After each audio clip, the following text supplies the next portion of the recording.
ಒಂದು ದಿವಸ ಯೇಸು ಸ್ವಾಮಿ ತನ್ನ ಶಿಷ್ಯರಿಗೆ ಈ ರೀತಿಯಾಗಿ ಕೇಳಿದನು.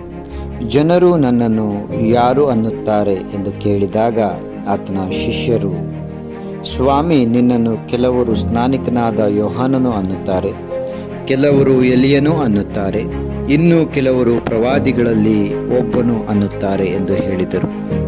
ಯೇಸು ಸ್ವಾಮಿ ಅವರನ್ನು, ಆದರೆ ನೀವು ನನ್ನನ್ನು ಯಾರೆನ್ನುತ್ತೀರಿ ಎಂದು ಕೇಳಿದಾಗ ಭಕ್ತನಾದಂಥ ಪೇತ್ರನು ಈ ರೀತಿಯಾಗಿ ಹೇಳುತ್ತಾನೆ, ಸ್ವಾಮಿ, ನೀನು ಬರಬೇಕಾಗಿರುವ ಕ್ರಿಸ್ತನು ಎಂಬುದಾಗಿ ಪೇತ್ರ ಉತ್ತರ ಕೊಟ್ಟನು.